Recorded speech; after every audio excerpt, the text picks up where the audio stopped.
दोस्तों, हम पढ़ रहे हैं Kohlberg theory of moral development. हम लोगों ने पिछले क्लास में या पिछले वीडियो में हमने प्री कन्वेंशनल लेवल पढ़ा था। इन्होंने टोटल 3 लेवल और 6 स्टेजेस दिए हैं और उसमें से 3 लेवल में एक प्री कन्वेंशनल लेवल होता है और कन्वेंशनल लेवल और पोस्ट कन्वेंशनल लेवल। आज हम लोग प्री कन्वेंशनल लेवल पहले पढ़ लिए हैं और आज डिस्कस करना है कन्वेंशनल लेवल। इनका पूरा नाम लॉरेंस कोलबर्ग है और देख लेते हैं। इन्हें पूरा नाम लॉरेंस कोलबर्ग है और इन्होंने जो भी काम किया है ये Kohlberg theory of moral development कहलाता है। ठीक है, कोलबर्ग इंटरव्यूड 72 बॉयज़। इन्होंने क्या किया है ना, 72 बॉय का एक इंटरव्यू लिया है। वो अमेरिका के शिकागो में किया है। ठीक है, अमेरिका के शिकागो में इन्होंने काम किया है। तो हम लोग देख लेते हैं कैसे इन्होंने कैसे क्या किया है। सारा 72 बॉयज़ लिए हैं, याद रखना है। इसीलिए हम लोग गर्ल्स नहीं लिए हैं। ये कौन ने, लॉरेंस कोलबर्ग अपने Kohlberg theory of moral development में इन्होंने गर्ल नहीं लिया है। जब गर्ल्स नहीं लिया है तो इसे जेंडर बायस थ्योरी बोलते हैं। हम लोग जेंडर बायस थ्योरी इसलिए बोलते हैं कि गर्ल इन्होंने नहीं लिया है। The boys were 10, 13 and 16 years old. याद रखना है ये बात, जो उन्होंने बॉयज़ लिए हैं अपना एक्सपेरिमेंट करने के लिए या अपना थ्योरी देने के लिए, उसमें 10 साल, 13 साल और 16 साल के सिर्फ लड़के हैं और लड़कियां नहीं हैं। इसलिए इसे जेंडर बायस्ड बोलते हैं। जो मतलब गर्ल्स को नहीं लेने की वजह से हम लोग बोलते हैं इन्हें। ठीक है, फिर देखते हैं कन्वेंशनल मोरालिटी और कन्वेंशनल लेवल। ये इनका दूसरा लेवल है। हम लोगों ने पहला जो पढ़ा था प्री कन्वेंशनल लेवल और प्री कन्वेंशनल मोरालिटी हम डिस्कस कर चुके हैं। आज बात है कन्वेंशनल मोरालिटी और कन्वेंशनल लेवल की। तो देखते हैं फर्स्ट स्टेज क्या आता है। यहाँ पे स्टेज 1 में गुड इंटरपर्सनल रिलेशन, जो स्टेज 1 होता है, या इसे good boy nice girl orientation बोलते हैं हम लोग। स्टेज 1 जो है 2 स्टेज हैं। एक लॉ एंड ऑर्डर ओरिएंटेशन होता है स्टेज 2, और स्टेज 1 होता है गुड इंटरपर्सनल रिलेशन और गुड बॉय और नाइस गर्ल ओरिएंटेशन। इसमें क्या होता है ना, एक इंडिविजुअल को एक कन्वेंशनल लेवल में लगता है कि लोग उसकी तारीफ़ करें, लोग उसे अच्छा लड़का बोलें, एक अच्छी लड़की बोलें। ठीक है, गुड बॉय नाइस गर्ल। लेकिन इन्होंने तो गर्ल नहीं लिया है, लेकिन उनके ये जो थ्योरी के हिसाब से बात आता है तो बच्चों को लगता है कन्वेंशनल लेवल में कि उसे अपने सोसाइटी में लोग अच्छा बोलें और उसकी तारीफ़ करें और गुड बॉय बोलें। गुड इंटरपर्सनल रिलेशन मतलब वो लोगों के अंदर, एक सोसाइटी के अंदर अच्छा रिलेशन बनाकर रखना चाहता है। इंटरपर्सनल रिलेशन, इंटरपर्सनल मतलब लोगों के अंदर, उसके ग्रुप में, उसके दोस्तों में 10 लड़के हैं, उसे सारे पसंद करें, उसे अच्छा बोलें, और उसके फैमिली में सारे उसे अच्छा बोलें, उसके गांव में सारे उसे अच्छा बोलें, उसके जहाँ पे खेलने जाता है ग्रुप में वहाँ भी उसे सारा अच्छा बोलें, और वो कंप्यूटर सीखने जहाँ जाता है वहाँ भी सारे उसे अच्छा बोलें। ठीक है, उसके टीचर्स उसे अच्छा बोलें। ठीक है, गुड इंटरपर्सनल रिलेशन मतलब वो ऐसा रिलेशन बनाना चाहता है कन्वेंशनल मोरालिटी में, या उसका दूसरा नाम कन्वेंशनल लेवल भी बोल सकते हैं, 2 ही हो सकता है। और इसे हम गुड इंटरपर्सनल रिलेशन, कभी कभी गुड बॉय और नाइस गर्ल ओरिएंटेशन, दोनों ही लेवल के नाम हैं।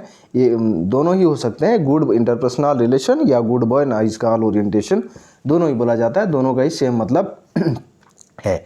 यहाँ पे क्या होता है, individual wants to win the affection and approval of others by being a good person. वो एक अच्छा आदमी बन के दूसरे का प्यार या दूसरे से इज्जत चाहता है। ठीक है, win affection and approval. Approval मतलब उसे बोलें कि गुड बॉय है, ये गुड पर्सन है, गुड गर्ल है। ठीक है, तो ऐसा बोलें, उसके सोसाइटी के लोग बोलें, उसके पीयर्स ग्रुप में जो हैं वो बोलें। पीयर ग्रुप मतलब 4, 5, 10 उसके जो दोस्त हैं वो बोलें, या टीचर के ग्रुप में बोलें, या उसे प्रिंसिपल बोलें, उसके और प्रिंसिपल बोलें, और उसके फैमिली में लोग बोलें, और उसके जितना भी ग्रुप में वो जाता है या जिससे भी मिलता है उसे वो लोग गुड पर्सन, गुड बॉय या गुड गर्ल बोलें। ये बनाना चाहता है इंडिविजुअल, कहाँ पे ना, कन्वेंशनल मोरालिटी में या कन्वेंशनल लेवल में। ये कौन सा होता है, सेकंड लेवल होता है हम लोगों का Kohlberg theory of moral development. Kohlberg theory of moral development का सेकंड लेवल है।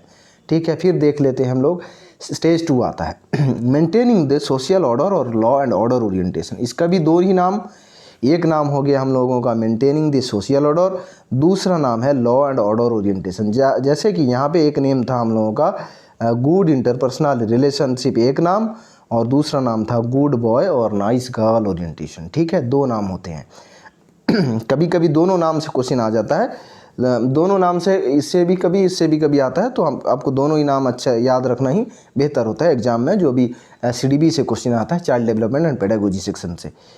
मेंटेनिंग द सोशल ऑर्डर एक नाम है, और लॉ एंड ऑर्डर ओरिएंटेशन। यहाँ पे क्या होता है ना, इंडिविजुअल जो है या बॉय गर्ल जो भी है उसको लॉ के बारे में बहुत अच्छे से पता लग जाता है कन्वेंशनल लेवल आते आते, ठीक है। कन्वेंशनल लेवल में बिल्कुल पता लग जाता है कि लॉ को मानने की वजह से सोसाइटी के अंदर एक ऑर्डर मेंटेन होता है, ठीक है। अगर ये ना माने तो सोसाइटी में कोई ऑर्डर नहीं रहेगा, जो जिसे पाएगा पीट देगा, जो जिसे पाएगा मतलब गाली दे सकता है या बुरा बात बोल सकता है, कुछ भी कह सकता है। तो इसके लिए किसी का कोई चीज़ छीन ले सकता है। तो लॉ एंड ऑर्डर के लिए ही, लॉ के वजह से ही ऑर्डर मेंटेन रहता है सोसाइटी में। इसे हम लोग maintaining the social order, social order मतलब सोसाइटी में जो ऑर्डर मेंटेन होता है उसे सोशल ऑर्डर बोलते हैं। और law and order orientation, law के वजह से जो ऑर्डर मेंटेन होता है सोसाइटी में, इसे लॉ एंड ऑर्डर ओरिएंटेशन बोलते हैं। फिर हम लोग देखते हैं at this stage individual becomes completely aware of the rule, ठीक है। उसे कम्प्लीटली पता चल जाता है कि रूल क्या है, ठीक है। रूल मतलब कहाँ कहाँ पे लग जाएगा, कहाँ पे गलत काम होने से रूल लगता है, ये काम गलत है इसकी वजह से रूल हो जाएगा। किसी को पीट देने से भी कोई सा रूल का खिलाफ होता है, ठीक है। अगर किसी का चीज़ हम लोग बिना इजाज़त ले लेते हैं वो भी एक रूल के ख़िलाफ़ आता है, ठीक है। कहीं भी हम लोग किसी आदमी से बुरे से बदतमीज़ी करते हैं तो ये भी रूल के ख़िलाफ़ आता है। तो सारा चीज़ है।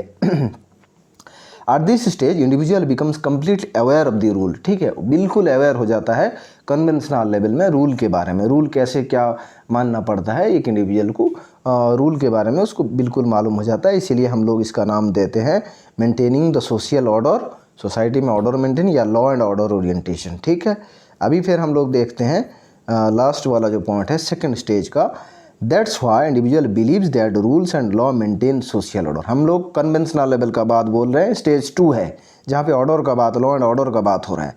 That's why individual believes that rules and laws maintain the social, जो रूल बनाए गए हैं हर कॉन्स्टिट्यूशन में, हर कंट्री के, तो वो वहाँ पे सोसाइटी में ऑर्डर मेंटेन करते हैं, ऑर्डर मेंटेन करते हैं। जैसे हमारे कंट्री में इंडियन कॉन्स्टिट्यूशन में बहुत सारे रूल बनाए गए हैं, ये आर्टिकल के तहत ऐसे रूल को अगर ब्रेक किया गया तो उसको ये पेनल्टी भुगतने पड़ेंगे, ठीक है।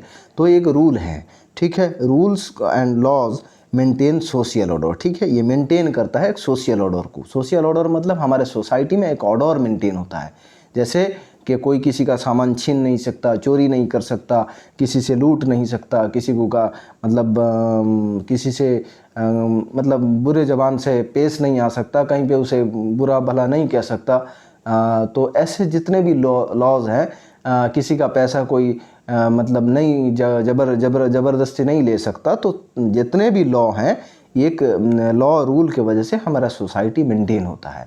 सोसाइटी मेंटेन होता है मतलब सोसाइटी में एक ऑर्डर मेंटेन होता है। सोसाइटी में जो ऑर्डर मेंटेन होता है इसे सोशल ऑर्डर बोलेंगे। हम लोग यहाँ पे बोलते हैं कि ये जो कन्वेंशनल लेवल का स्टेज 2 है, यहाँ पे इंडिविजुअल को बिलीव है, वो मतलब इसमें यकीन रखता है कि जो रूल और लॉज हैं वो मेंटेन करते हैं social order according to Kohlberg. Kohlberg ने बताया, या लॉरेंस कोलबर्ग ने अपने कन्वेंशनल लेवल के स्टेज 2 में बताया, जहाँ पे लॉ एंड ऑर्डर ओरिएंटेशन है या मेंटेनिंग द ऑर्डर ओरिएंटेशन जिसे हमने बोला है। तो ये हम लोग मेंटेनिंग द सोशल ऑर्डर या लॉ एंड ऑर्डर ओरिएंटेशन, इसे हम स्टेज 2 बोले हैं। और पहले वाला जो हम लोग बोले हैं उसको इसे हम बोले हैं मेंटेनिंग द सोशल ऑर्डर, और पहले वाला द गुड इंटरपर्सनल रिलेशन या good boy nice girl orientation. यहाँ पे एक बच्चा हमेशा अपने आप को अच्छा सुनना चाहता है अपने सोसाइटी के लिए, ये स्टेज 1 था। और लॉ एंड ऑर्डर ओरिएंटेशन जो है वो स्टेज 2 था, ठीक है। इतना ही कन्वेंशनल लेवल